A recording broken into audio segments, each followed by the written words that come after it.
Hello, hello, hello. How are you guys doing today? Happy Sunday. Today is an early vlog. We just got back from brunch about 15 minutes ago. I was actually just watching this weather video on Max Velocity's channel. Hold on, I'll tell you what it's called because I wanted to see about all the snow that we're gonna be getting in February. It is on Max Velocity's channel. It came out 8 hours ago and it's called A Ton of Snow. It's coming in February, but with a twist. So I'm about halfway through that video and then I was like, you know what? I think I'm gonna get started on my vlog to get an early vlog done so that then I can relax a little bit.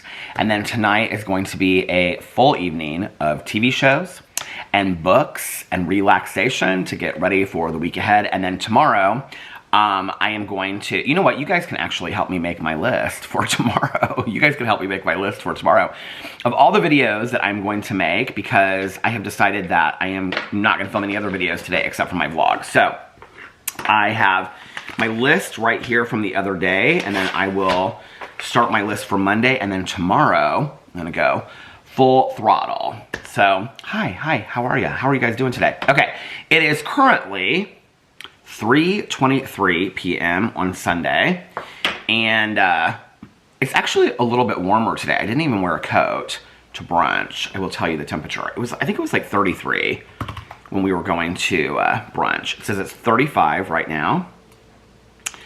And let's look and see what the next couple days are going to be like. Tomorrow it's supposed to be 38 and sunny. Then Tuesday 44, Wednesday 44, Thursday. Oh, Thursday's supposed to be Thursday and Friday 50. Friday, some rain. Saturday, 41, 47. I was actually just making my list for Cousin Fun Day this week because I have to get the next 3 Alex Cross books. You know what? I actually need to look them up. Let's look them up right now so I can see what they are. Goodreads. Alex Cross novels. Because I need to buy the next 3 in the series. So last night, I did finish Along Came a Spider, and I started Kiss the Girls. Thank God. So I was like actually looking at the, calendar last night. I was like, okay, is there any way that I can possibly finish these books? I think I have 3 days to finish one, 3 days. It's like easily I can finish the books in time. So I have 1, 2, 3, 4. Yeah, so I have 3 days to finish today, Monday, and Tuesday to finish Kiss the Girls. And I've already read, I think like, I can't remember how many pages I read last night, like 70 or 80 pages. It's a little bit over 400 pages. And then once I finish that one, and I'm going to dedicate like 2 hours to it tonight. And once I get done with that one, then I'm going to finish, I think Jack and Jill is the 3rd one. So then I'll be completely caught up with the Alex Cross novels for January. Next month, I've kind of learned my lesson. I'm not going to start as late on the books or like, you know, I put them off as late. Okay, so let's go to my reading challenge for the year. Is anybody like kind of confused with how Goodreads is doing? If you guys are on Goodreads, are you confused as to how they're doing the reading challenge this year? So when you go to it, it says like, well, you can't see it on here, but it says reading challenge. And then it usually shows right underneath here, but it shows you have to go to challenge details. So I've read 4 out of 112 books so far. So my goal is 2 books a week. So that would be 10 books for the month of January, which I don't know that we're gonna hit that. So then with the next 2 books, that will be 6. And then if I finish Go Ask Alice, that'll be 7. And then if I finish Ugly Beautiful, the Alice Feeney audiobook that I'm listening to, that'll be 8. And then if there was some way that I would finish another book or 2 in there, that might be 9 or 10. But at least I will finish 8 books in January, which is a good start. It's a good start. I think Nikki and I are at like the same point. Mel is at like 12 books for the month. Or she is just speeding through these books. Tanya doesn't do the Goodreads challenge. I think Tanya reads like 400 books a year. Caroline doesn't do the Goodreads thing either. Caroline exclusively listens to audiobooks. And the mayor sent me from Nightmare Bliss. She was sending me her challenge. She's like way ahead too. People are getting good starts. I think last year I got a really good start. Well, we were in Mexico for New Year's last year, and I remember I read the first Lie Wins, which was the first book in the Reese Witherspoon book. I actually bought the January book on Audible for Reese's book club, which is called, where is it at? The 3 Lives of Kate K by Kate Fagan. It's supposed to be really, really good. I got it on Audible. These are some of the new books I purchased. So Mare told me about this book called Murder in the Dressing Room, which is a cozy mystery series that it's like, this is like book 1 and it's about a drag queen. So she was like, she sent it to me and I was like, oh, this looks so good. I think it just came out. Yeah, January 14th of 2025. A Poisoned Chocolate. This is called Murder in the Dressing Room. A Misty Divine Mystery, book 1. A poisoned chocolate, a stolen dress, an elusive cat burglar. Drag's not just dramatic, it's deadly. By day, Joe is a hotel accountant, invisibly sitting behind their desk and playing by the rules. By night, donned in sequins, they take to the stage as Misty Divine, a star of the London drag scene. But when Misty's drag mother, Lady, is found dead in her dressing room beside a poisoned box of chocolates, Misty and her fellow performers become the prime suspects. Heartbroken by the loss and frustrated by the clear biases of the police, Misty must solve the crime before the culprit strikes again. Among the drop-dead gorgeous lurks a cutthroat killer, and Misty Divine won't resist until she finds out who it is. So, I got that book. James, by Percival L. Everett, is like on every bestseller list. It's supposed to be absolutely fantastic. After Death by Dean Koontz, it was on sale, so I bought that. People recommend books to me all the time. So these are like, you guys want to hear the... I mean, I probably have. I was going to do like an Audible haul. These were like the last 30 books I bought. A Serial Killer's Guide to Marriage by Asia McKay. So there's this new account. Well, it's not a new account, but I just started following it. Do you guys know who Jordy is with Jordy's Book Club? I think that's his name. Hold on a second. I just started following him on Instagram. He's got, 275,000 followers. Need a recommendation? This is the place. I read for a living, helping to turn your favorite books into your favorite shows. Oh, I didn't see that. Anyway, my brother-in-law follows him. Fufu follows him. So anyway, I started following him. He has all these great book recommendations, and although he said How to Sell a Haunted House by Grady Hendrix was one of his favorite horror books, and I was like, what? That was like one of the worst horror books ever. Still, like, Nikki and I have inside jokes about it. But anyway, I think he was the one that recommended A Serial Killer's Guide to Marriage. I don't remember how I found out about that book, but it looked so good. It's about 2 serial killers that get married. Everybody wanted you to, well, not everybody, I think one person wanted you to make an appearance. Do you want to come and say hi? No. He said no. He's doing laundry right now. 2 former serial killers trying to keep their past buried realize that old habits die hard in this wildly original razor-sharp thriller. I think it just came out. Yeah, all the books came out on January 14th of 2025. Hugh Grant said, an invaluable manual that I return to again and again. How does he return to it again and again if it just came out January 14th of 2025? I wasn't smashing the patriarchy, I was killing it, literally. Hazel and Fox are ordinary married couple with a baby, except for one small thing, they're murderers. So it's about these serial killers, and one of them gets bored of just being like married and having a kid and wants to be like a serial killer again. Okay. And then All the Water in the World. That was actually the book that I started in Mexico, then I stopped it to read The Blue Hour. The Queen by Nick Cutter. I've heard great things about that. Midnight Snacks Are Murder. How did I pick that book? And Class Reunions Are Murder. Oh, My Neighbor Across the Street. That was the new cozy mystery series that she likes.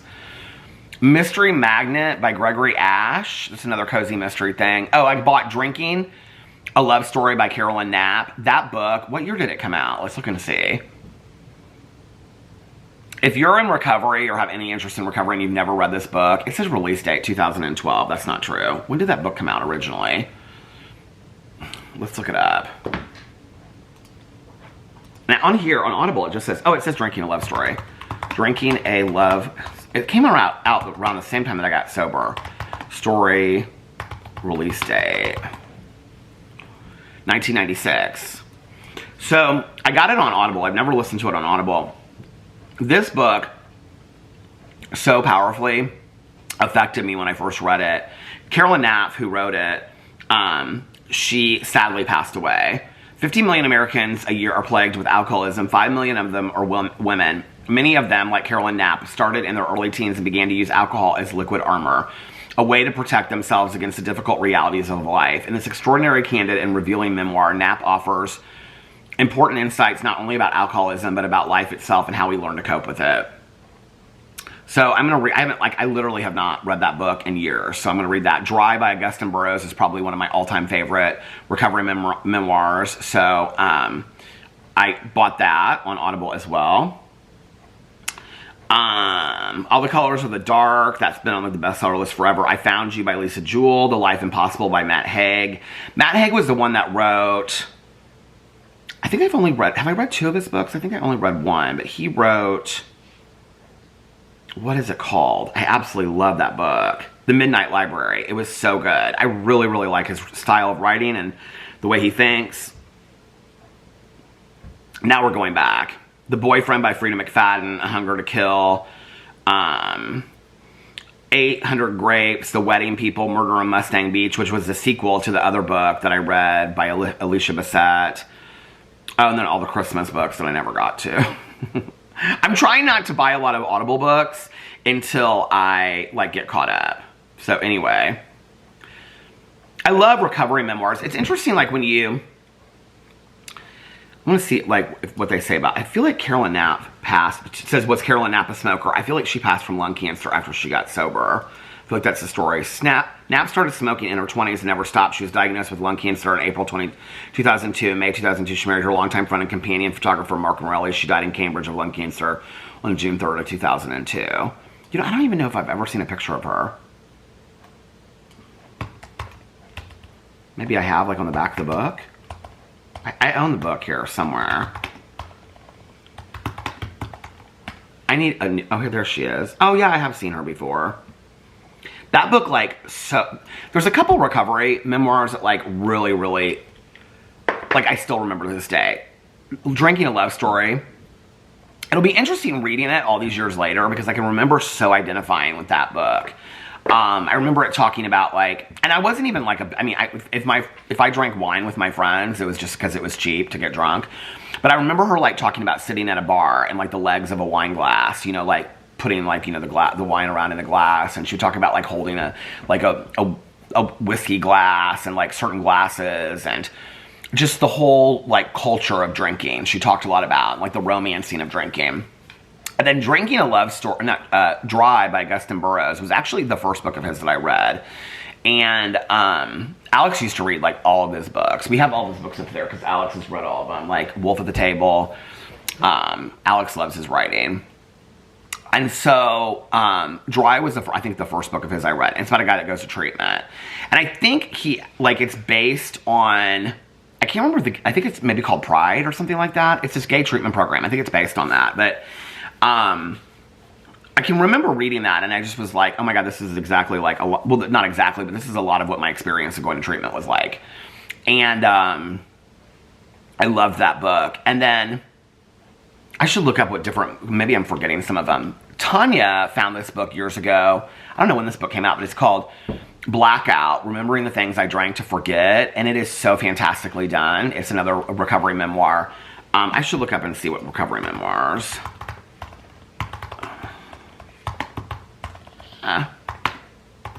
To see which ones.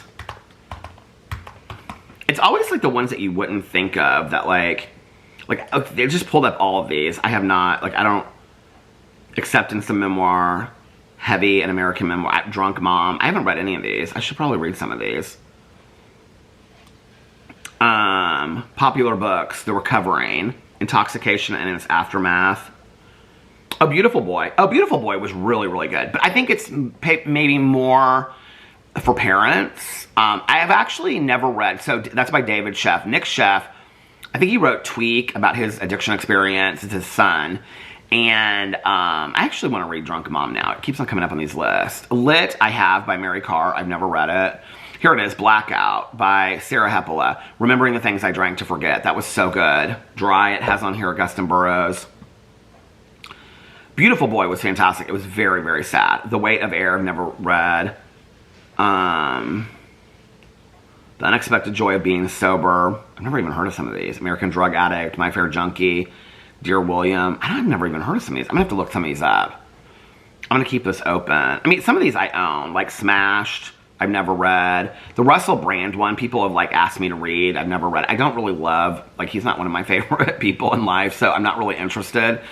Just because we're both addicts doesn't, you know, like make it like he's not. Portrait of an Addict as a Young Man. Some of these books look really good.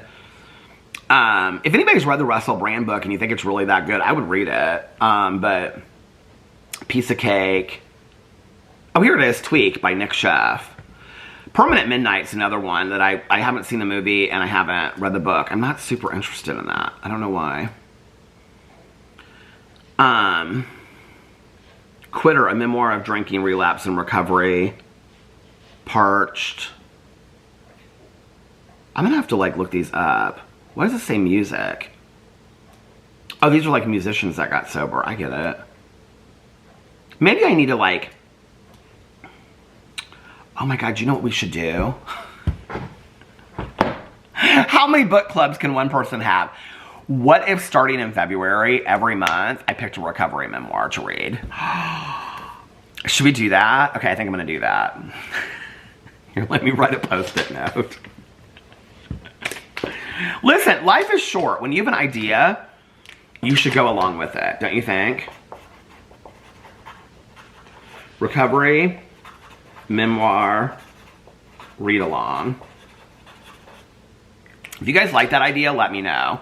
And we'll probably start with Drinking a Love Story, and then maybe I'll do Drinking a Love Story and Dry both next month, or read one a month, and then go into some of these that I've never read before. I kind of would like to read Blackout again. I mean, I remember it though, that's the thing. Like, I like to read books that if I reread a book, I like to read one that I haven't remembered for a while. But anyway, oh my God, there's so many. What do you guys think about that? We wouldn't have to just read about, you know, recovery from addiction. We could read about recovery from, you know, eating disorders or anything. There's so many memoirs on here. 12-Step Program, Junkie Judge.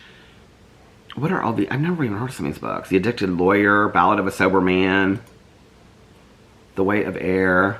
Mel just texted me. She said, happy Sunday. Mel just got back from visiting her in-laws. Hey! How were your in-laws? Okay, so what do you guys think about that? I think that would be kind of fun, don't you? All right, so how did I get to that? Talking about that. Okay, let's talk about last night. Last night. Like, what did I do last night? Last night. Oh, so last night, Alex is just like, he is Love Island Central right now. I said to him, we were on the way to brunch. He said there's like 34, I should actually look it up, because he said there were 34 episodes. First he said 32 yesterday. Then he said, oh, can you hear me? He's got his AirPods on, he's watching Love Island right now. Love Island All-Stars Season 1. Let's see how many episodes there are, if it says. 36 episodes. First he said 32, then he said 30. This doesn't look like the All-Stars though. Oh yeah, it is. So he's watching... He said it's really good, like he's obsessed with it. So he's watching all of season 1, and then he's gonna go in and watch season 2, which has like 6 or 8, 10 episodes out. So he's on like episode 26, so he has like 10 episodes left, or something like that. So he'll probably binge watch that today. I said we're gonna watch RuPaul's Drag Race too, because I gotta get caught up on all my shows. So last night, I sat down, when I got done vlogging. I didn't wanna lay down and take a nap until the vlog was like up, because I knew if I did, then there was a chance that I would like sleep through the night and then I wouldn't post the vlog. So I was like, okay, I'm gonna watch a show. It actually, like, it took longer rendering the video. My vlog yesterday was an hour and 40 minutes, y'all. An hour and 40. And somebody was like, where's the long vlog? They were like, where's the 3-hour vlog? Ma'am, you got an hour and 41 minutes yesterday. That is a long vlog, okay? There will be a quiz to make sure that you watch all hour and 41 minutes if you're gonna ask for a 3-hour vlog. The 3-hour vlog is coming. Probably not in January, but it's coming one of these days. Anyway. Peter, why do you always say you're gonna do things and then you never do them? I don't know. I don't know what to tell you. Get over it. Oh, this is what I was gonna say. I haven't done yet. I need to light my candle because, well, because it's a vlog, and but the candle's almost gone. Last night, like, you know, the melted part is like you could see the bottom of the glass. So it was like, I think this vlog will be the end of this candle. Who keeps on texting me? Oh, it's probably Mel. Who's texting me? Oh, no, it's Nikki and Mel are texting me at the same time. Hold on. Okay. Okay, Mel said it was great to see them, and then she likes filling me in on what's going on with all of them. I'll text her when I get done. Nikki is just wanting to be lazy today. She's just being lazy today. She wants to read, but she keeps falling asleep, is what she said. We'll get to her in a second. Anyway, I'll text her back in a second. What was I gonna say? Okay, so last night I was like waiting. So I rendered my vlog, which took longer than it did actually to upload, which was weird to me. My computer is so slow, you guys. I mean, it's like, it's time. The computer's like, Peter, it's time for us to say our goodbyes. It overheats, like on the daily, and I have to shut it all down. And so it's like, I need a new computer. What's gonna happen is that, I know when I say this, then it's gonna happen like tomorrow, but what's gonna happen is I'm gonna wake up one day and the computer just won't start. So I need to get a new computer before that happens.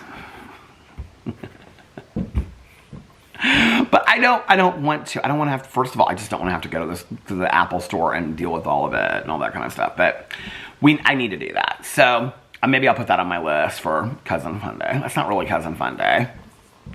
I don't even know how much a new computer, I have no idea. I'll have to go there and look and all that kind of stuff. I don't want to deal with that. Anyway, so while I was like uploading the vlog on my phone last night, I watched the first episode of season 4, I think, of Murder Under the Friday Night Lights. So the first episode was about, so if you don't know about this show, because whenever I tell people about this show, they're like, why are you interested in a football show? Well, I am interested in sports movies. I love Rudy. I love Hoosiers. I love, what are the other sports? The Blind Side. I mean, like, sports movies. Oh, Hoop Dreams, the documentary, is one of my all-time favorite documentaries. I really do love, like, sports movies and stuff like that, or about shows about sports culture. But I don't love sports. Partly because I don't understand it, a lot of sports. Like basketball, I understand. I just get real bored of it. Football, I really don't understand at all. Like, I could never explain football to somebody. So if I'm at a football game, it's totally out of courtesy, or somebody gave us tickets and my husband wanted to go. I don't understand it at all. So, and don't try to explain it to me, because everybody has, since from my parents when I was a little kid to Alex to everybody in my life, Caroline, everybody's trying to explain football to me. I don't get it. But I love, like, sports culture kind of shows and stuff like that. So, Murder Under the Friday Night Lights is on HBO Max, and it is a true crime documentary series where every episode is different. But they all have something to do with, like, football. And it's usually, like, football in a small town.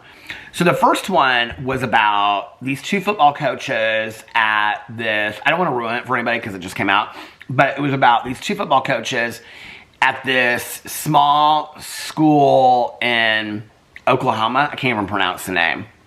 It was in 1976, and they both went missing. And so the whole episode is about what happened to these two coaches. And it's a lot about, like, racial tensions in that town, and it's very interesting. And so then so when that was done, I watched that. And then I read a little bit of the book, because I was still waiting for the vlog to get up. And when the vlog was done, I laid down.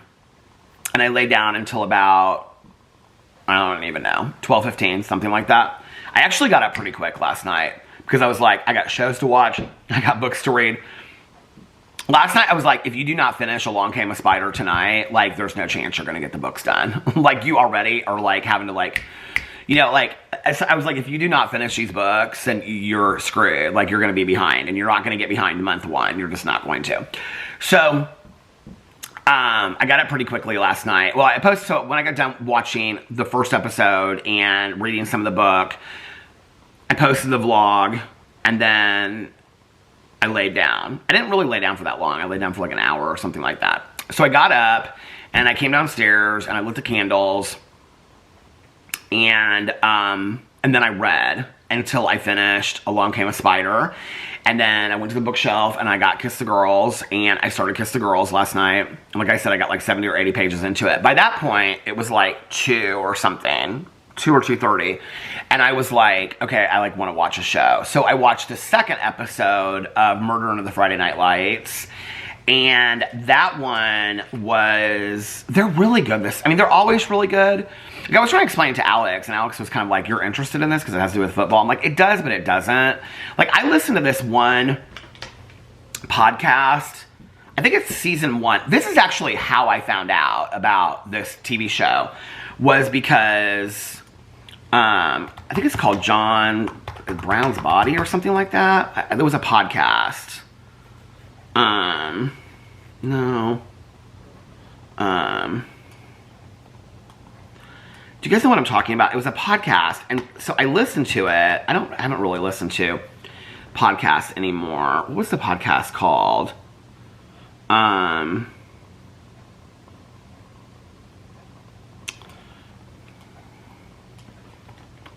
Podcast about, you know what? I'm gonna look up Murder Under the Friday Night Lights season 1. Because it was one of the episodes. And so I listened to the podcast, like, I think years ago when I was vlogging. What I remember about that podcast is fantastically done. But what's so interesting about it is that the theme song to it is by the Avett Brothers, which my old sponsor, he and his wife used to, like, go all over the country listening to Avett Brothers. And, what's this song called? I can hear it in my head. I love this song. Where is it at? I downloaded it. Here's the Avett Brothers. It's not Live and Die, I don't think. No Hard Feelings, I think is what it's called. Let's look it up. No Hard. Does anybody like the Avett Brothers? Are they problematic? Should I not like them? Avett Brothers. When my body won't hold me anymore. And it finally lets me free. Anyway, that song is so good. Okay. Oh, this is what we should look up. This is how we'll find it. Theme song.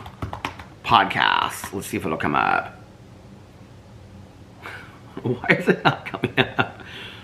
What was... Tom Brown's Body. See, I knew that's what it was called. And they said, I thought it was just perfect. I also like the theme song. Tom Brown's Body podcast.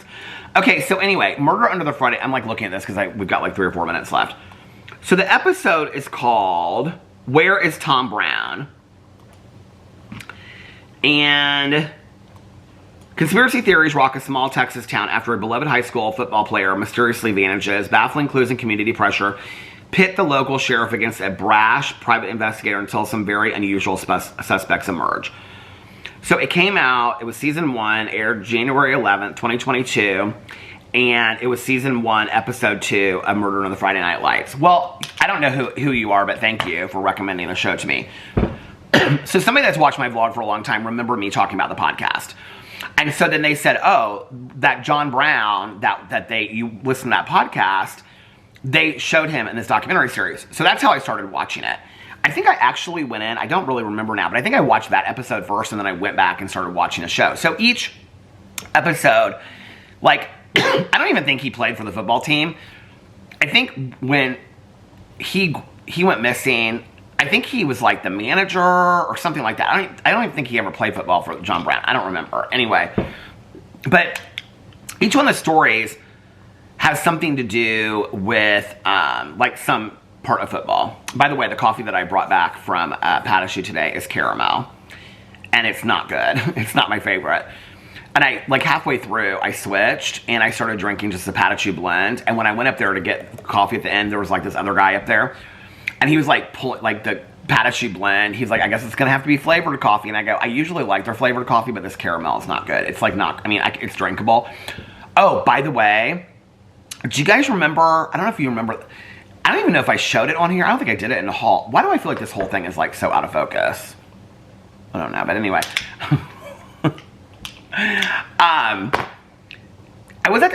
I think I bought it at Speedway, and it's called 7-Eleven Coffee, or I don't know where I was at, a 7-Eleven or something like that. But it's called 7-Eleven Coffee. And you can buy the K-Pods and stuff. I don't know if you can get it on Amazon. I should look and see. We'll look it up on Amazon. Amazon...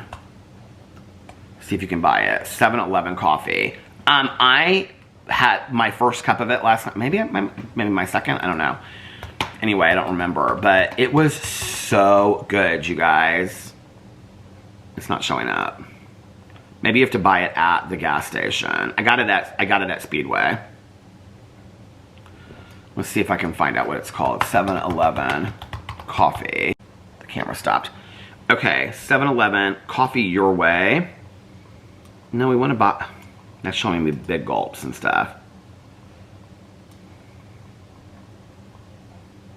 Is that not what it's called? 7-Eleven coffee? Coffee K-Pods.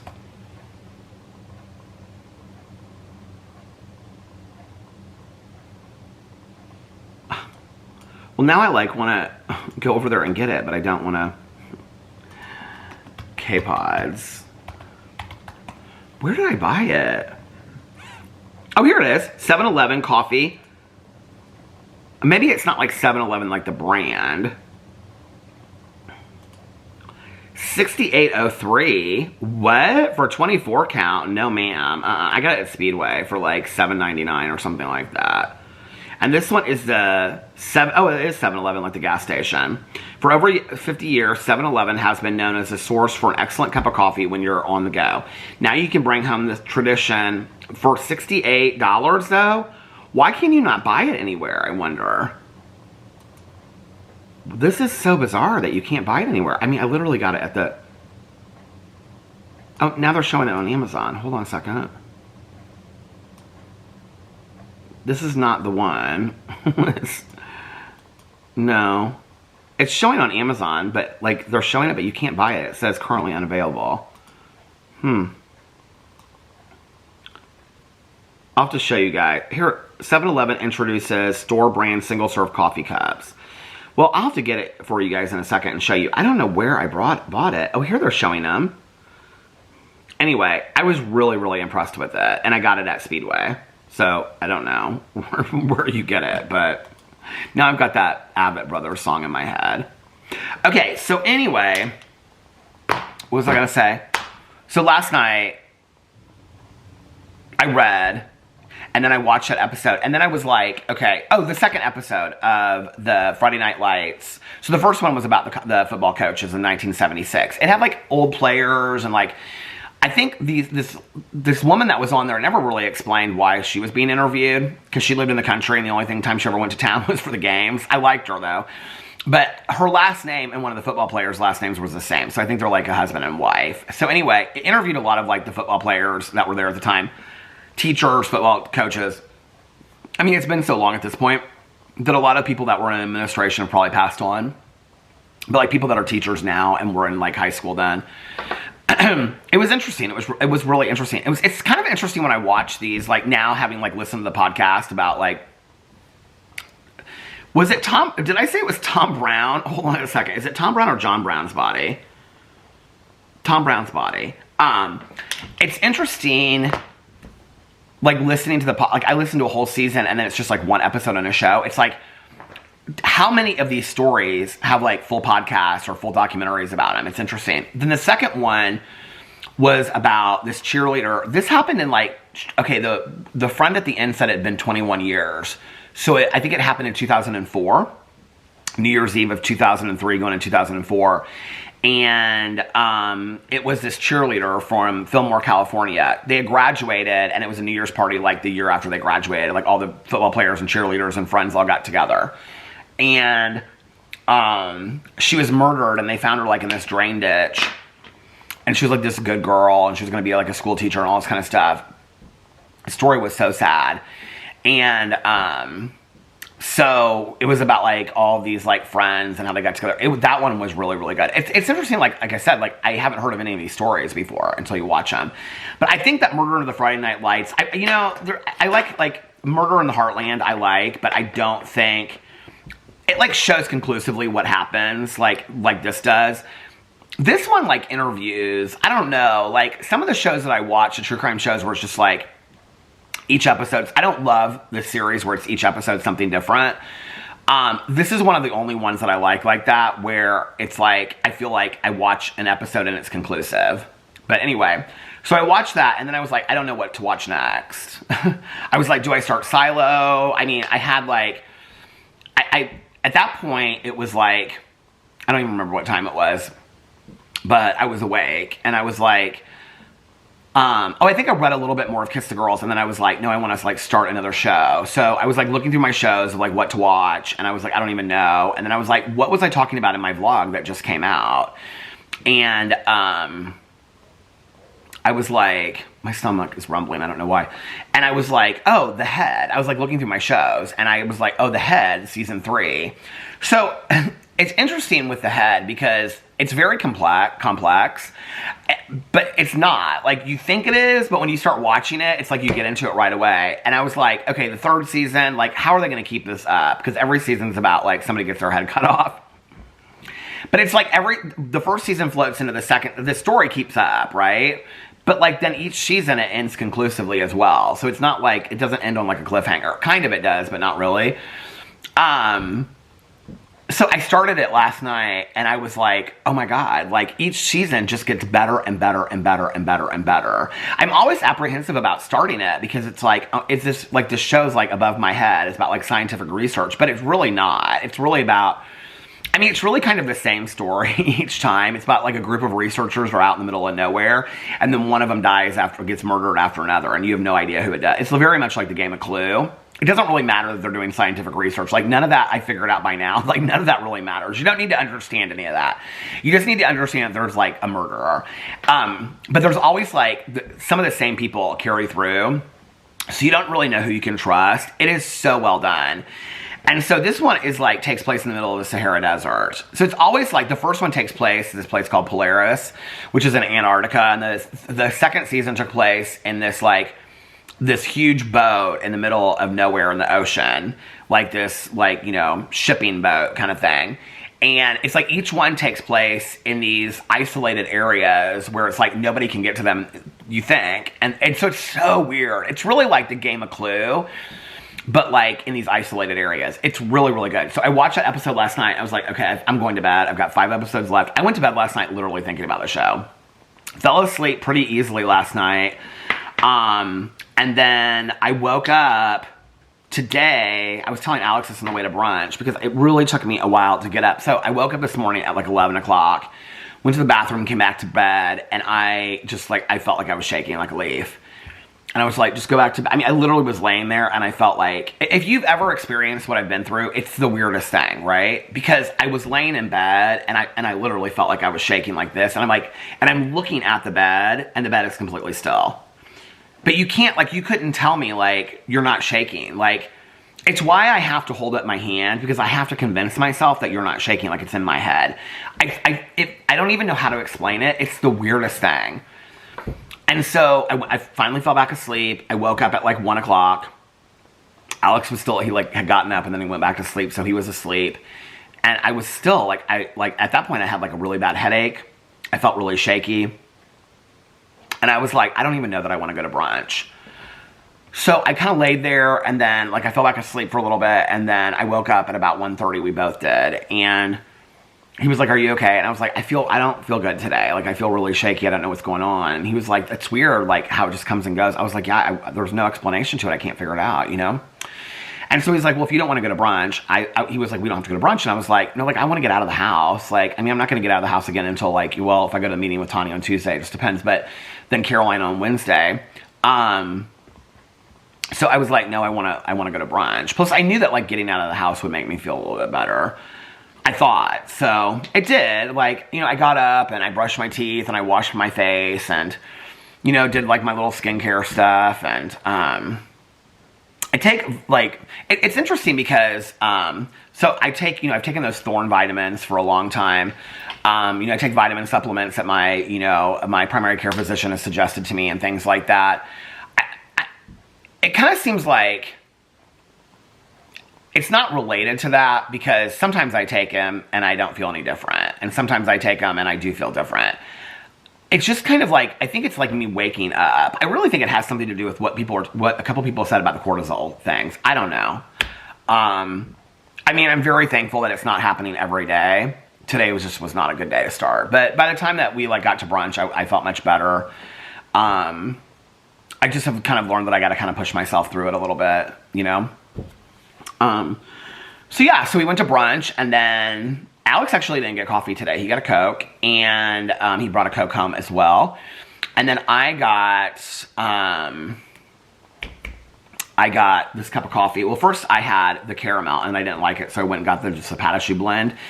And then that was what I was drinking. So cheers to you for the caramel coffee. I mean, it's not bad. It's just not my pick. And then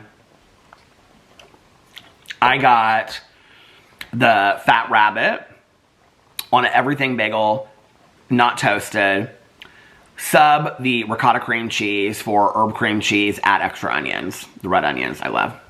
And I ate half of it with the chips, and then I brought the rest of it home. Alex got a bowl of the turkey chili with tons and tons of croutons. And then he got a Cuban, and he ate like 3 bites of it and brought the rest of it home. And sitting right next to us, so we've met new. The time that we go, it's so weird because when Alex and I went, I think it was on Christmas Eve, I said to him, we went like at an earlier time. Was it Christmas Eve? I don't remember what day we went. Around Christmas, but I said to him, I go, it's so weird that there's like regulars in here, but we don't know that they're regulars because they come in at a different time than we do. Because you know, it's like when you go at a certain time, it's like there's always the same regulars. Like there's just a couple that we've seen in there forever that we know. And they're really, really sweet. And so they actually met at Capri restaurant, the restaurant up there. They like, I'm gonna sneeze. They met there dancing. They don't even have dancing there anymore, but they met there dancing like years and years and years ago. It was like Tuesday nights they would have like a piano bar and like people would dance and stuff like that. That's where they met. But anyway, there's like 3 or 4 couples that go there. There's like the exact, like between 2 and 2:30, they show up there like every Sunday. Well, that couple, they go there like every single day. But this one couple, they're probably, it's a gay couple. And the one husband's probably, I don't know, probably 20 years older than me, and the other husband's probably 10, 15 years older than me, and really friendly to us, really, really nice. And so when I went to go get coffee, like they sat us right next to them, and I like walked in and kept on getting coffee. And so the one husband came up, and we've like talked to them, we've like said hi to them and like joked and stuff like that, but like we really haven't like ever like introduced ourselves. And so when I was at the coffee thing, I said to the guy, I said, we see you here every Sunday. And I was like, my name's Peter. And he told me his name. We shook hands. And I was like, and my husband's Alex. And he told me his husband's name. And then we walked back together and introduced everybody. They were really, really friendly. And they were like, oh, now we know some other, you know, like regulars that come in here. And they were telling us what days they come. And they're like both retired. And they were just really, really nice guys. And so that was really nice.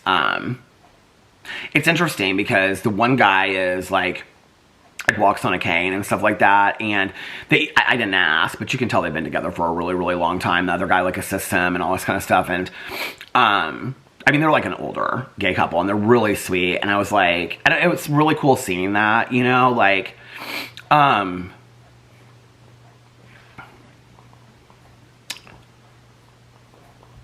think like, when I was younger, it was important for me to see like gay men, like living successful lives. And by successful, I don't mean like being rich and famous. I mean being happy, living in homes, being invited to people's places for dinner, not being judged, not being feel abnormal. And like through my life, it's been important for me to see like gay men, lesbians, you know, people in the LGBTQI plus community in power positions, to see that that's possible. Because when I was growing up, it was like you either had to hide who you were or that wasn't possible. Or pop culture, you know, musicians, actors, actresses. I mean, that was like a no-no. Like you never came out and said those things, you know, like, I think it's interesting because there's always been like, you know, allegations around certain like actors and you know, that are gay or lesbian and whatever. And I think like, you know, we're not far from the years of like Rock Hudson, and that Rock Hudson could not come out because it would ruin his reputation as an actor. I think people ask me like what I think about that. I mean, back in the day it was like gossip and whatever, but you know, like I think 100 years from now when we look back on some of these actors, that there's been all these rumors about, oh, they're gay, this, and they were, you know, hiring escorts and all this kind of stuff. I think what we'll find is that they were so deathly afraid that their careers would be ruined if they came out. Like, I think it's a huge thing still in our world today. So for me to sit in a restaurant and see a couple, you can tell that they've been together for a long time. They actually talked to us about where they used to own a house and they downsized. They sold it like 10 or 15 years. I think they said 15 years ago. And then they live closer to where we are now because they downsized. So that means they've been together at least 15 years and owned a home before that.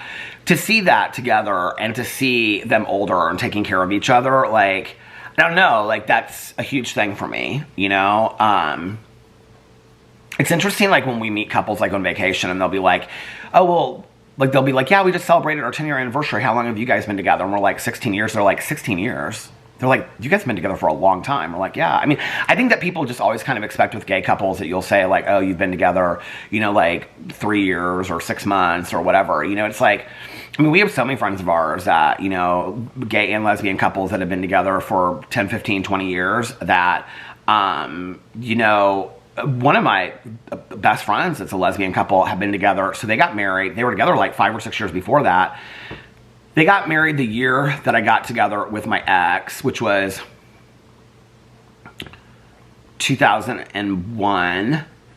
So they've been together, they've been married for 24 years. And they were together 5 years before that. So they've been together almost 30 years. You know, and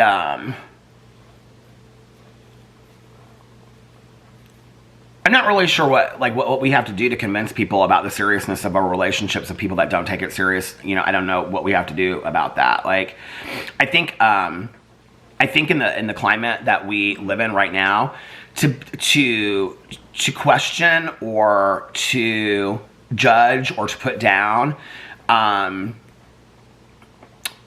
same-sex couples that have been together for a really, really long time, I think is really, it's really kind of a scary thing to do. I think we should be uplifting not just ourselves, like Alex and I, but other couples as well. And no marriage is perfect, no relationship is perfect by any means, but you know, that there are same-sex couples that stay together for a long time and are able to show those examples. For me, to see another couple that's been together that's in their 70s, you know, late 60s, and this one guy is obviously in his 70s, to see them together, I mean, that he's 20 years my senior, and they're still enjoying brunch on a Sunday and coming together, and they've owned property together, and they've downsized. I mean, they're a couple just like anybody else, and to see that is so affirming for me. Like, it's so important for me to see that. So yeah, it was really, really nice. They were really nice. They were a little bit, I know this is going to be hard to believe, but they were a little bit more talkative than I am. Like, Alex was sitting here and I was sitting here, and so my back was to them, but they kept on asking me questions, and so I was like kind of like turning around talking to them. And but they were very, very nice. They actually left like 15 minutes after we got there. So the one husband was like to the other, he was like, let them enjoy their food. I was like, my food's not here yet. I can talk as much as you want. But they were really nice. It's nice to see like other people that you know, like, I don't know, it kind of is small town mentality to me, and there's part of that I really, really like. So, yeah, brunch was great. Came back, and then Alex went upstairs. He's been doing laundry, and then he was like, I'm gonna go, and I was like, did I talk about yesterday? I talked about yesterday when I came home. I vlogged forever yesterday, and he's watching Love Island, and when I get done with this, I think I'm actually going to walk and listen to my audiobook a little bit, and then come back and read some of Kiss the Girls. And then I think I'm going to just like a slow leisurely walk, not like, you know, not like a speed walk today. But since it's a little bit nicer outside, I think I'm going to do that. And then take a nap and then get up. I really want to binge watch the whole season of The Head tonight. So we're going to watch RuPaul's Drag Race. I mean, if we wait till tomorrow, that's fine too. So it doesn't really matter. I mean, it's not back on until Friday, so we've got a week to watch it. And then when I get done with The Head, I think I'm going to start watching Traitors UK Season 1. I think that's the next show that I'm going to watch. I've got so many shows. You know, it's interesting because last night, like, I lit all the candles and stuff. And I was standing in the kitchen and I was, like, looking outside. And we were supposed to get, like, a dusting of snow at, like, 5 a.m. this morning. 5:30 this morning. If it happened, I didn't see it. But anyway, but I was standing there in the kitchen, and look, the candlelight just in the kitchen, like when I stand in the kitchen, I think I was making a cup of tea, and the candlelight in the kitchen is just like so pretty late at night. And I was like, you know, have my iPad out here and all this kind of stuff, and I was like, I love being on vacation, but like I love our home as well. I love just like, at that point I think Alex was asleep. I was like, I love hearing the fan. Oh my God. So I forgot, this is so embarrassing. So I was like, this is what I did. I forgot about all this. So, you know, I read that book, what's it called? Milk and Honey, that poetry book, and then I bought some of her other poetry books. You know, when I was in my youth, not so much in high school, but more in college, I wrote a lot of poetry. Just kind of prose poetry, not like rhyming poetry or anything like that. And so I was like, I think I'm going to write a poetry book. This is what I thought last night. This is when I turned everything off. This is what I did. I was like, I think I'm going to write a poetry book. And so I'm going to it's going to be about, listen, if you haven't figured out by now that I throw out 300 ideas and maybe only one or two of them actually happens, but I actually did write 3 poems last night. I know they're really bad. But it's kind of just going to be about, this look into... So, Milk and Honey is very much about this woman's traumatic experiences and abusive, not only relationships, but childhood and things like that, and her sharing that and coming into who she is and kind of, owning her independence and going and, sharing her traumatic experiences. It's one perspective, one point of view. I think it's very, very well done. I think some of it is better than other parts of it, but I would like to read some of her other books because I still think it's beautiful. So I thought I want to do a poetry book from the point of view of somebody my age, just middle America, middle aged, whatever. So I actually have a title for the poetry book, but I'm not going to tell you what it is because I don't want anybody to steal it from me. Okay, but I wrote 3 poems last night. They're not good, you guys. Okay, these were 5 o'clock in the morning poems.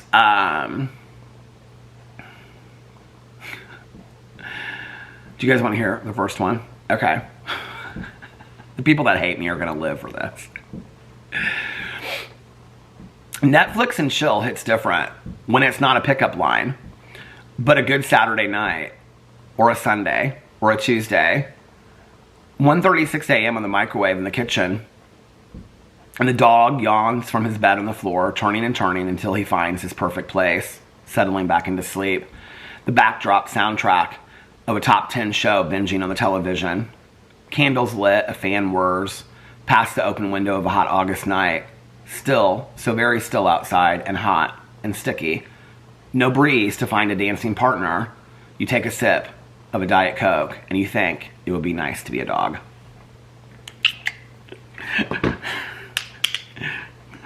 And I bow.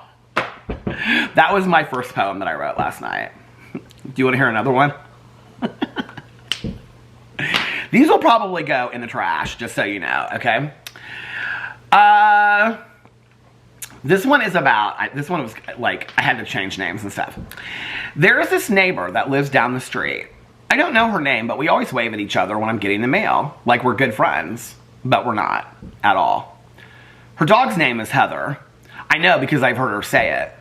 Strange to name a dog Heather, a little fat wiener dog. Sometimes she calls her sis and other times girl, but mostly Heather. She always pees in the same spot by my mailbox, and that spot is yellow, where she's killed the grass. Grass I work so hard to grow and keep looking nice. Sometimes I look at that spot and I think, wouldn't it be strange if humans left yellow spots where they had killed dreams? But a yard is not a dream, or maybe it is. Heather, sis, I have to remember to put the trash out tonight. They're just this is just observances into what a middle-aged mind is like. Do you get it? Okay. Oh, they're living for that over there. The haters are living. Oh, Peter's poetry. I know it's bad. I know it's bad. But you know what? I don't care. I had fun. So anyway, so yeah, I did that late last night, and that will probably be a very forgotten idea. Where's Peter's poetry book? I don't know. Coming out in 21, 25. Probably never. Read it at my eulogy. Anyway, so I did that last night, and then I went to bed. But last night when I was going to bed, I kept on thinking about that show, The Head. And then I fell asleep. It's good. This season is so good. It does not, I don't think any season disappoints this show. You know, when you watch a show sometimes and you're like, oh, this, I'm not really into it or whatever. Here's my thing, okay, is I have so many shows to, I still haven't watched Ozark or Yellowstone yet, right? I have so many shows to watch that I haven't, I need to catch up on some of these shows before all these new Netflix and Apple shows come out. I have literally, here, let's look at where am I at on time, first of all? Okay, I got a couple minutes. My shows to binge, where is it at? Shows to binge 2025. Let's go to the bottom.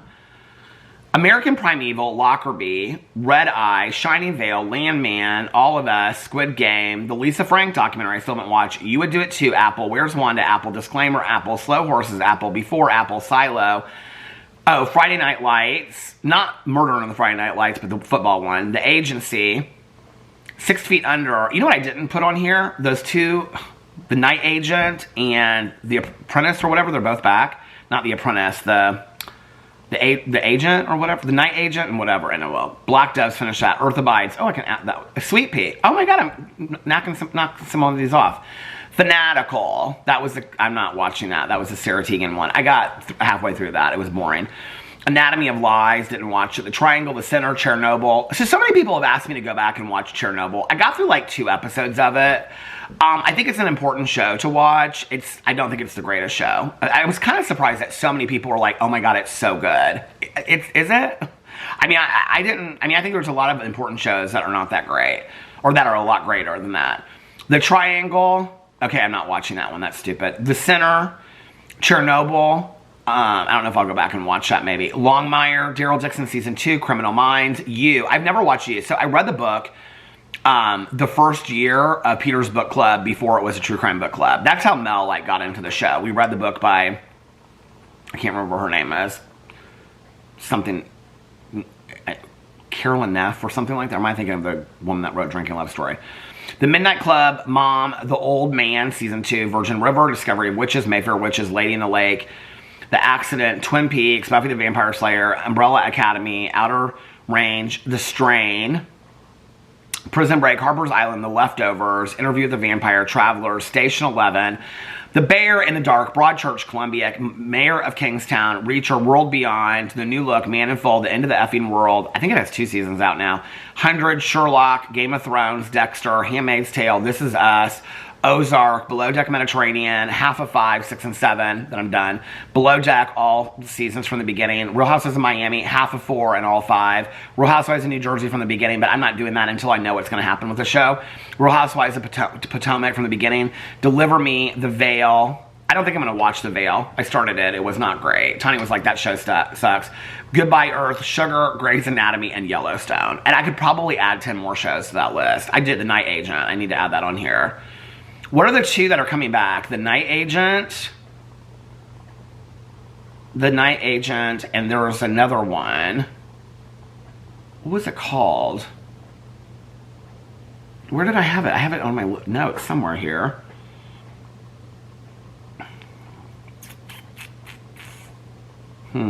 New shows. Oh, here it is.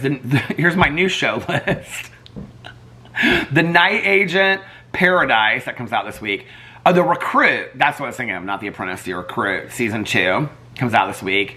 Natalia Grace, already watched that. Jerry Springer, already watched that. Update on Our Family, haven't watched that. Scamanda comes out this week.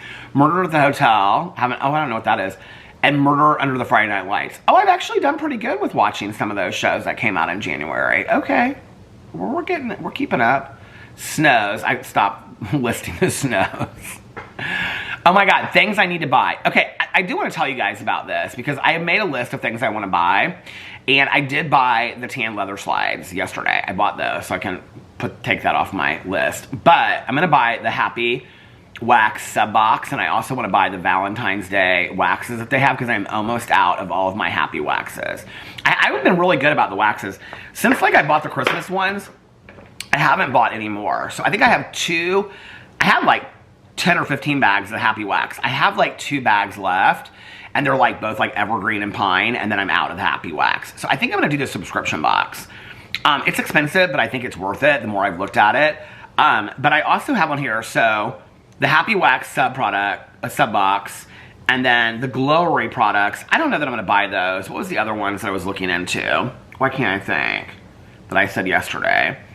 And then, okay, swimsuits. So when we were on vacation, I mean, I took like 6, 7 swimsuits down there, but I ended up towards the end of the trip, it was like when we went to Isla Mujeres with Caroline and her friends, and then like the rest of the time that we came back, I ended up wearing the same swimsuit the whole time.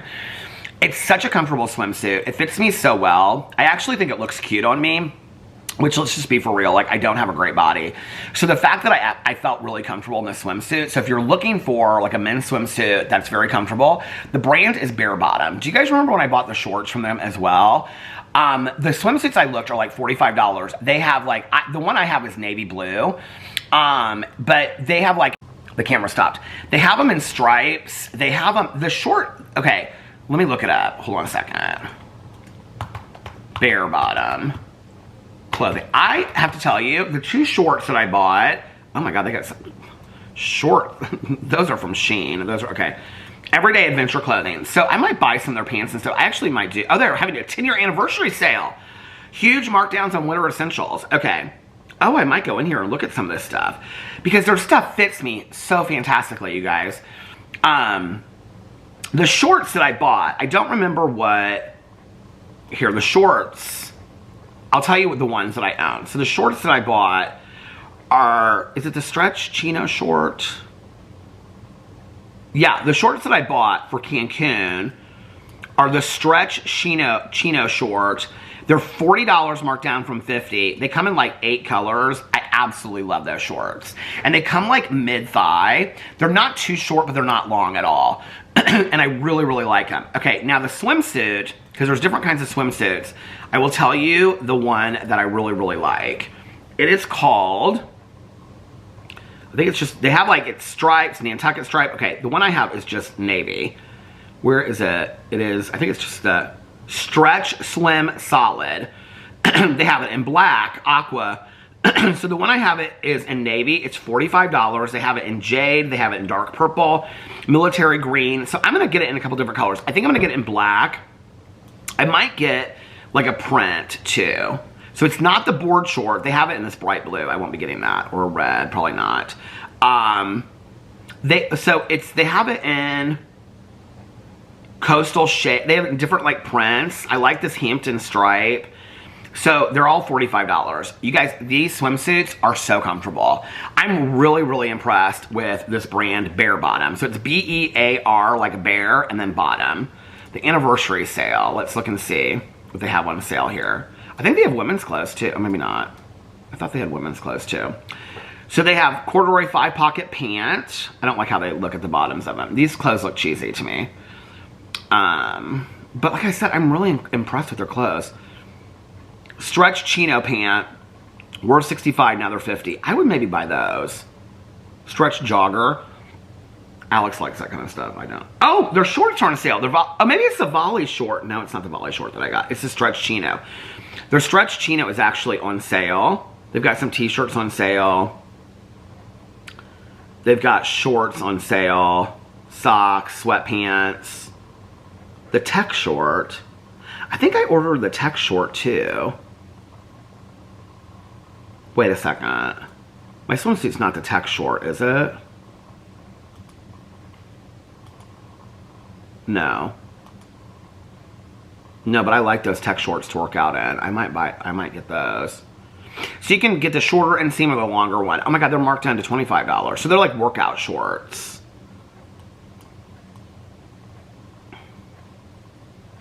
And they have some boring stuff on here. But the shorts that I bought, I'm gonna look and see if they have these in my size. The stretch chino.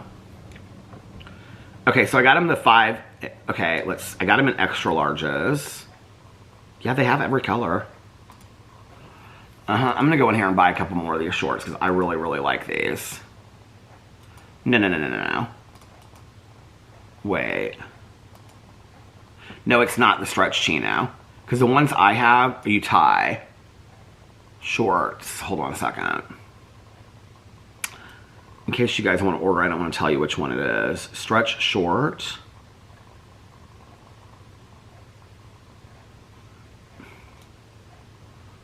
Where are the ones you tie? Corduroy easy short. Where are the shorts? Do you guys hear the clock ticking in the background? Isn't that sound so soothing? You know what I could actually just do is go in here and look at my order, but now it's not showing the shorts that I got. I don't know, but I'm gonna order like 2 more swimsuits because I really, really like those. And they dry super quick, and just to wear them around for the rest of the day, they were fantastic. Okay, you guys want to look at some of the other things that I need to buy or that have been on my list? I've been really good about not shopping a lot. Okay, I want to get an anchor necklace. I want to get a crocheted beach bag because I kind of want to get it for Alex because he saw this one that had one in a pool. It was Prada. The Prada crochet bag we don't need, but it looks just very similar to ones you can get on Amazon for like $14.99. Prada beach bag crochet. Let's see how much. I didn't even look this up. Let's see how much it is. Oh my god, $2,000, ma'am. Now nobody needs a beach bag for $2,000. This plastic necklace, I don't know what the brand is, but Psy wears it in the Real Housewives in New York. Justin Bieber wears it. I have a screenshot of it somewhere. Oh, free puzzles. Okay, so hold on a second. This is what I do when I'm listening to my audiobooks now, sitting in my chair. Are you ready? Okay, hold on.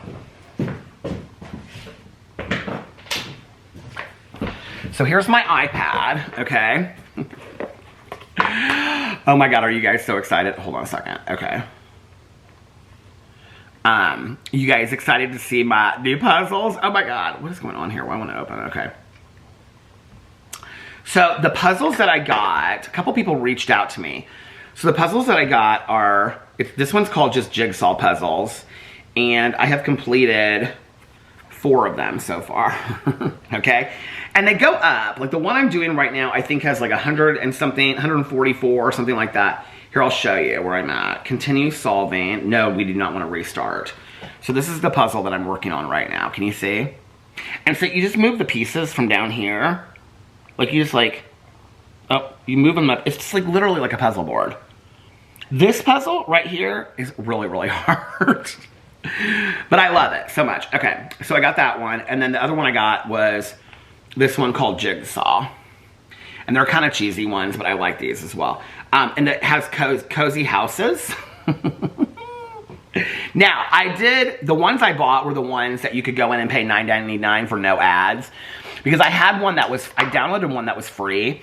And there were like, all the ads that were on there. It's like every time you would complete a puzzle, it was like you went through 15 ads. I was like, I'm not doing that. So, yeah. Literally all I use this for is like that. And then here's all of my streaming services. Okay. Okay, here's my list on the show Pitt with Noah Weil. Like, Caroline told me that this show is so good. Okay, you guys want to hear my list on here? Today's picks. Okay, top 10 series today. The Pitt, The Curious Case of, Bailing Out Loud. I have all these on my list. Did somebody just text me? What are the top 10 movies? Has anybody watched the movie A Ghost Story? That looks really good. So I watched a trailer last night. In this meditative supernatural tale, a dead man's spirit returns to his home only to find himself stuck in time. Has anybody seen it? It looks really good. Okay. So on my list, I have The Ghost Story, The Leftovers, Finding Andrea, My 5 Wives, The Last Party, Death on Tresco, An Update on Her Family, Bailing Out Loud, Curious Case, The Pit, 1,000-Pound Best Friends, because that's one of my shows. The Third Day, I saw the TV Globe, but I think I'm taking that off my list. Cabin in the Woods, not the movie. Civil War, The Real Murders on Elm Street, Salem's Lot. I mean, I've watched most of these. I can take some of these off because I watched Salem's Lot. Falling Skies, Landscapers. I have on here Station 11. How many episodes is Station 11?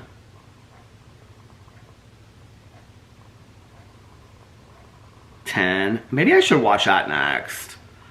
I'm really kind of into the dystopian shows right now. The Outsider. I started watching that. I didn't love it as much as I thought I would. Oh, here, Murder on the Friday Night Lights. Did a new episode come out already? I just watched it last night. No. So the first one was called Guilt Will Get You. In 1976, a search for 2 missing high school football coaches ends with a shocking twist. And the second one was called The Cheerleader's Reject. A cheerleader's murder on New Year's Eve divides a small town after a police catch her killer. So yeah. So today's going to be a lot of TV shows, a lot of watching. Puzzles. Oh, I also play the puzzles while I'm talking to friends on the phone. If I'm sitting inside. This right here is my life. I don't know what I would do about this. And I will tell you that if you're going to get an iPad, I mean, there's a lot of cheaper ones, but the case for the iPad is like, I love this so much. So this is literally like, you just fold it up like that, and then this is perfection right here. Okay, this is my life. This is how sad my life is. And you know what? It's not because I talk to anybody or anything like that, or social media apps. I really haven't been getting on social media that much lately. It's because I listen to audiobooks and I watch my shows. This is Peter's library right here. Anyway. Okay, so I think that's all the stuff that I'm gonna buy. Glow recipe, that's what I wanted to, that was the other thing I'm gonna add that on here, glow recipe. You know what, I actually, in like looking through doing my skincare drawer the other day, I don't know that I'm gonna buy a whole bunch until I've used that. I need to buy chapstick by Sol de Janeiro. But I actually have lotion and some stuff that I bought like 6 months ago, and I looked and it hasn't expired and I haven't used it yet. Okay, you guys are gonna love this. So my Ray-Bans that I took on my trip, I had them in my bag the day we went to East Lima Harris with no case, and I don't know how, but those and my reading glasses got completely scratched. Like this part in here, I'm very, I mean, even just like throwing them around here with my sunglasses, I'm very, very careful. Reading glasses, I'm pretty careful too. Like if I put them in a bag, I always have a case, and I didn't for that day because I thought it's just a day, they're gonna be fine. I had like wrapped them in a t-shirt. I don't know what happened, but here and here on the brand new reading glasses, they're not my favorite reading glasses, but the brand new reading glasses and my Ray-Bans, they're scratched. So I'm gonna wait. I don't need any new reading glasses, although I kind of want. I want some more that are black, because you can see these get dirty. They're like so bad. Do you see them? They get dirty really easily. But I think that like the Ray-Bans go on sale like every couple months. I'm going to wait till then. And I put on here Ray-Bans and reading glasses because I did that. It's always something. Every time I go on vacation, I do something, but whatever. So that is that, and that is that. Now I've got that Abbott Brothers song stuck in my head. Let's read a couple comments, shall we, before I get off here and relax. Tinkerbell listened till the end because 12 minutes ago, she put a frosty emoji and snow emojis, which is what I ask you guys. If you guys don't watch till the end, you won't hear what emoji I say. Today, what emoji should I pick? Okay, let's go. This is what we're going to do. Oh, the battery is flashing at me. Let me go get another battery and I'll be back in 2 and 2. Okay, new battery. Who's this? I'm back. 2 things. When I stood up, I was like, I looked down at the candle and I was like, oh my God, you can see the glass. It's done. The mayor's candle, it's almost too hot to pick up, is like at the very bottom. It's done. So this is the last vlog with that candle. I do want to buy some new candles, so maybe I'll buy some mythology candles. But the other thing is I stood up and this belt, the belt I have worn forever, is like loose. And it was so funny because when I was looking at the bare bottom clothes, they had this belt on there on the anniversary sale, but it's kind of an ugly belt. But I was like, maybe I will. I already went out of it. I was like, maybe I'll buy that belt because this belt is like loose on me and I need a new belt, which that's a good thing. That's a good thing that I need a new belt. Okay, comments. Everybody was so nice to Prissy Kitty for her birthday yesterday. Marissa said, hey, Marissa. She said, homemade cinnamon rolls in the oven now. Oh, that sounds so good. Marissa said, is it an alien? Oh, it's the popcorn she's cooking on the stove. Oh, when I did the scream question on the test. Well, go in there and look at it. It's like that Jiffy Pop, you know? Like, I'm talking about the Jiffy Pop popcorn. It looked like an alien. Okay, Sin put different emojis as well. Lisa put different snow emojis. Oh, let's pick an emoji. That's what I was going to say. Let's just randomly pick an emoji. Somebody the other day said, just imagine there's an emoji in here. Okay. Okay, now how do I go into emojis? Okay, we're going to go into my text with Nikki, and then we'll just randomly pick an emoji, okay? Hold on a second. I want you to go in and... What should I do? These are occupations. Hand gestures, no. Cats. Do they have dog faces? Why do they just have cat faces, but they don't have dog faces? They have cats smiling. Put your favorite cat emoji in the comment section below. Like they have cats going, and then they have cats doing the same thing. Why do they have 2 of them? Cats crying. Cats with hearts for eyes. Cats going, my smirk. Cats going, cats going.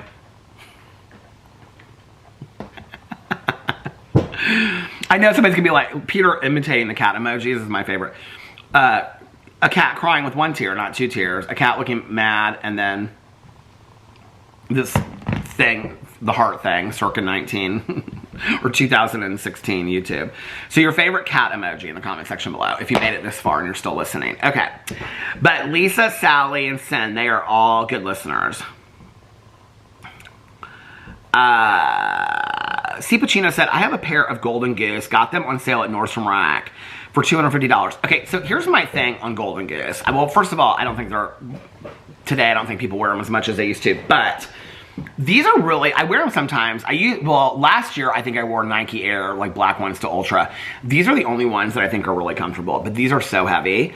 The other pairs that I have, Melissa thinks they're the most comfortable shoe in the entire world. I don't think they're that comfortable, and I definitely don't think they're worth the money. But I do love that I got them. These are called these are the Golden Goose dad shoes. I wanted to get them in gold and red too, but I didn't ever, so. But I love these shoes. Anyway, I love they look kind of like old and deconstructed. Okay. Alexa put, oh, she made it to the end too. Hey, girl. Lisa puts, I'm always here till the very end, she said. Always. Hi. Hi. Oh, your little dog looks like Tukey. It looks like little Tucker. She put emojis too, so she made it to the end. Sally said, I sang the Prissy Kitty with you. So I'm not really a fan of shows at all. Boring, I know, she said. No, you're not boring. I really just watch YouTube, mainly you and true crime. Oh, but Earth Abides actually sounds like a show that I'd like since it's not too long. Something that has made me dislike shows over the years has been when the writers, producers keep it going when it should just end. It's just my personal preference, but when a show comes to a definitive end, they need to just leave it and come up with something original. And don't even get me started on the craze of remakes. Let art stand on its own. I agree with you. I'm always interested in a remake because I want to see what they do with it, but I'm never, to be honest with you, I'm trying to think of a remake that I was like, I mean, like a sequel, oh, I love a sequel. But a remake, like the Carrie remakes and all that kind of stuff, I'm never really that impressed with it. I do agree with like the show ending when it needs to end. Like with Lost, I feel like if they had carried it on any longer, it would have become ridiculous. It was like at the point of like, it was already kind of getting ridiculous, so it needed to end. Schitt's Creek, I feel like it ended too early. I think Schitt's Creek ended like, I think it ended probably 3 seasons too early. But I think they wanted to end it on a good stride. I think that they had so much more that was important to say, and the show was just, I mean, I don't know, it's just such a safe space. I loved that show. And I didn't even start watching it until after it was over. I think it was over, yeah, I think it was over by the time that I started, oh, it was over by the time I started watching it. But I agree with you with a lot of these shows. Like, I don't know though, Alex still watches Grey's Anatomy. It has 422 seasons, and he still cries in all the seasons. He loves them, so. Moonbeam said, Big Ange. Oh, I love Big Ange. I loved her so much. You want to talk about authentic? She was literally the epitome of authenticity. I know somebody's going to disagree with me on that, but I don't really care what you have to say. Like, Big Ange was authentic. She was what you get what you get and you don't throw a fit. I loved Big Ange. Courtney said, Snowflakes, never bored when watching, listening. You guys were so sweet. Oh, Maria made it to the end. Sally, I mean, all you guys. Ella Shine made it to the end. Oh, look at your cute little dog in the profile picture. Brittany said, old recommendation. Sorry, Dexter. Where are you at, Mel? Back me up. That's my show. I said in 2025, I'm going to watch Dexter. That's going to happen. I promise you. Megan said, I actually started Earth Abides last night, and when he meets his partner, it gets so cheesy for me. I don't know if I'll be able to keep going. LOL. You know, it's interesting because I read your comment earlier, and I was like, when he meets her, I was like trying to think about it. I mean, it is kind of cheesy at first. The thing is, okay, I understand, like, that comment. I think for me, let me tell you the difference for me, okay? Like, I expected, because I watched The Walking Dead and all this kind of stuff, there's always kind of this interchange that occurs when, like, they meet new people. It's always kind of like, and that even happened on this, kind of like, who are you, like, you know, guns raised, all this kind of stuff.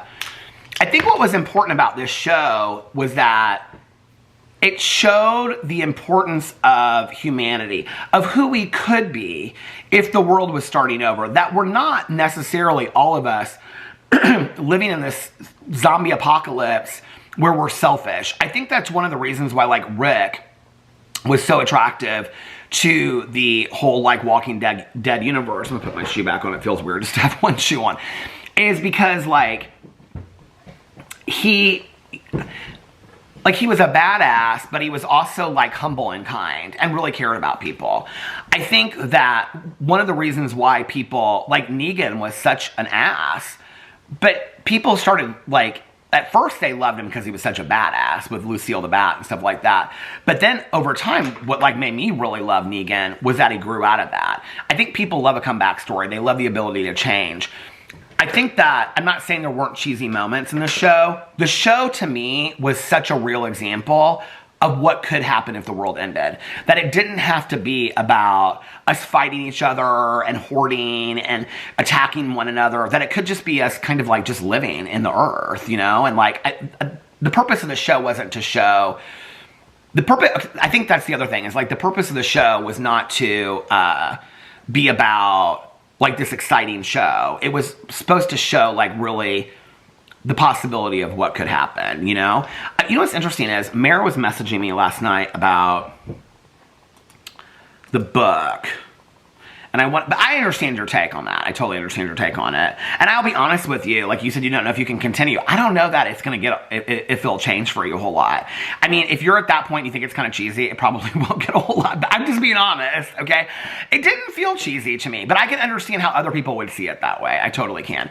Okay, Mara was talking to me about the Earth Abides book, and she said, I wanted to look it up. Oh, you know what? I'll just look it up right now on Audible, because I wanted to see, she said it's really long. And it came out in 1949. I would like to read it, but I mean, if it's like 20 hours long, no ma'am. I have 3 credits right now available on Earth Abides. Are there 2 of them? There's 2 different versions. Area 51. No, we're not reading that one. Okay. Oh, it's 13 hours and 54 minutes. That's not too long. So here's the book. First published in 1949, award-winning Earth Abides. He was sick for days. Oh, it's the same thing. The cabin had always been a special retreat for Ish Sherwood Williams, a haven from the demands of society. But one day while hiking, Ish was bitten by a rattlesnake, and the solitude... Would you not die if it said in the juice? Got it in him. Because I kept on calling it the juice. And the solitude he had so desired took on a dire new significance. He was sick for days and often delirious, waking up to find 2 strangers peering in at him from the cabin door. Yet, oddly, instead of offering help, the 2 ran off as if terrified. Not long after the coughing began, Ish suffered chills and fever and a measles-like rash on his skin. He was one of the few people in the world to live through that peculiar malady, but he didn't know it then. Ish headed home when he finally felt himself again and noticed his strangeness almost immediately. No cars passed him on the road. The gas station not far from his cabin looked abandoned, and he was shocked to see the body of a man on the roadside near a small town. Without a radio or phone, Ish had no idea. This was written in 1949. It's crazy to me that this book came out then, and that it was so far ahead of its time. It's almost kind of like somebody from the future wrote it. Ish headed home when he finally felt himself again and noticed the strangeness almost immediately. No cars. Okay. Without a radio or phone, Ish had no idea. I like that name, by the way. No idea of humanity's abrupt demise. He had escaped death, yet could not escape the catastrophe, and with an eerie detachment, he found himself curious as to how long it would be before all traces of civilization faded from Earth. So, yeah. Oh, it's $20. I'm going to buy it for 1 credit. Yeah, so we'll listen to that down the road. I don't know when. Now I have 2 credits left. But Mara was telling me about that. So, I don't know. I'm not saying the show's for everybody, but... Megan, if you didn't like it, girl, I'm telling you where I'm at with TV. If I get into an episode or a half and I don't like it, I'm on to the next thing. Life's too short. Don't waste your time on a show you don't like. Just because I like it don't mean somebody else is going to like it. You know what I mean? We don't, like I said, we don't all have to like the same shows. But girl, I get it. Enough people, I think Tanya said Eric started watching it and he thought it was cheesy too or something like that. Stacy said, I vote for a Whisper ASMR video while Alex is sleeping. It will be like the Blair Witch Project in the kitchen. Okay, Mythical Maximus said, I read this one too. That was what I was trying to find. At some point in the vlogs, Peter mentioned a book about a YouTuber who was exploring abandoned places or something like that.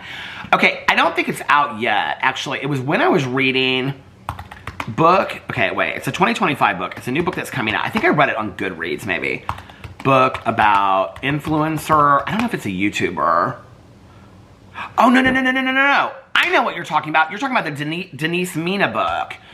Okay, so Denise Mina, her first book is called, I'm going to have to look it up on Goodreads. It's called Conviction.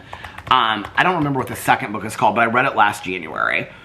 Okay, so Denise Mina, I mean, she is such a great author. Here it is. Okay, so the first book, it's part of the Anna and Finn series, which are just the two. Okay, so the book is about this woman, and she, like, is obsessed with true crime, and she's obsessed with, like, reading these books, and so her husband is having an affair with her best friend who's married to this rock star named Finn, okay? So her husband comes home and tells her, she's like, all she does is listen to true crime shows. It takes place in England. This is the book one, Conviction. He comes home and tells her that he wants a divorce. And that, not only that, but he's taking their two daughters and going on vacation with her best friend. And she's like, she doesn't really care. And so she's like, okay. She's like, I'll miss the girl. She's like, but I hope you have a good time. Like, she's not invested in the marriage at all. I mean, it's kind of funny how it's, like, told, but it's not a comedy at all. And so then she's, like, obsessed with this podcast, this true crime podcast, but she has kind of a secret history that nobody really knows about. And so she goes on the road to try to solve this true crime mystery that's through this podcast. And her best friend's husband, who is Finn, who's this aging rock star, kind of think like Mick Jagger, but, like, not, okay?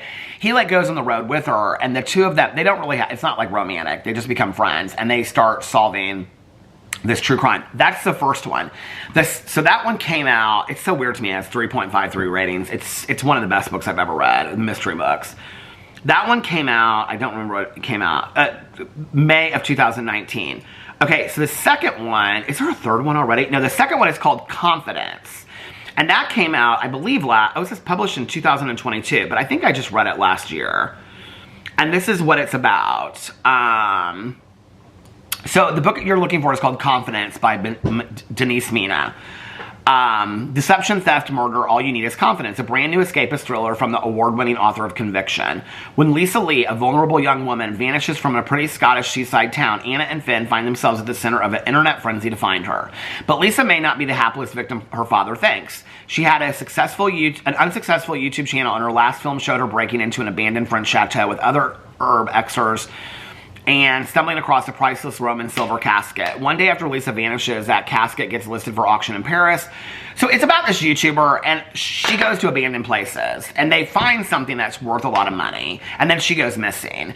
And the video is online. So they're like, basically, Anna and Finn, Anna gets called in to kind of, like, solve this mystery because they're now famous for solving the podcast.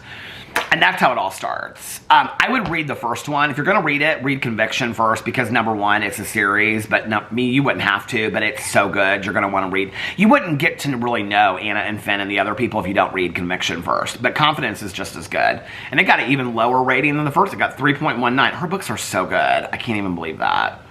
Does she have any new books out? I love her books so much. No, looks like that's her last book out. Oh, she did the graphic novel for Stieg Larsson's The Girl with the Dragon Tattoo. I didn't even know that there was I might have to get the graphic novel for that. I mean, she's written all these books. I wanted to read, what's Rizzio? The Less Dead. I think I have that one. Margot is having I think I bought this one actually. Margot is having a 30-something crisis. She's burning out at work, a public health practice. She's just left her longtime boyfriend after discovering he was cheating, and her mother recently died. The only silver lining to her mother's death is that Margot, who was adopted, can finally go looking for her birth mother. I did buy this on Audible. I'm almost positive I have this on Audible. Let's look and see. It'll say, look, I'll look it up and it'll say in your library. The Less Dead.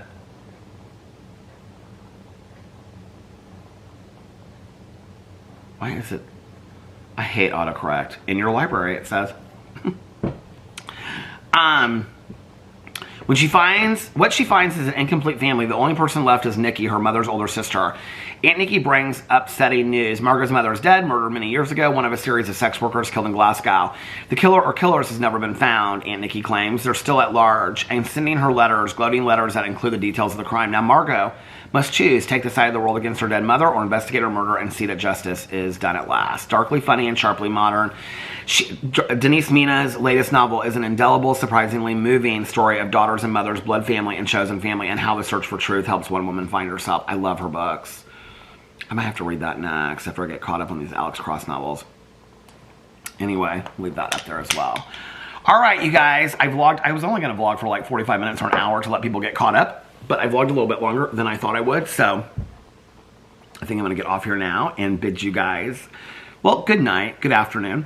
Anyway, I hope that you guys are having a magically amazing Sunday and that you're getting refreshed, rejuvenated, relaxed, and renewed for the week ahead. And if nobody else has told you this today, I love you guys. It's going to be a fantastic week. We're going to have a good week. We're going to have some good. We'll probably have a little bad, but we're going to sprinkle that over with being content and happy and focused on the positive. Whatever you're going through right now, if you're going through a hard time, this too shall pass. I'm sending a lot of love and positivity to you. And, yeah, I love you guys. I'm looking at this book, James Crapondo, Grave Danger, and I'm like, how do I know that author? I'm like, I know I've read something by him before, so I'm going to have to look that up. Anyway, I love you guys so much, and I will see you tomorrow. Bye. That's my new magic trick. Love you guys. See you tomorrow. Bye.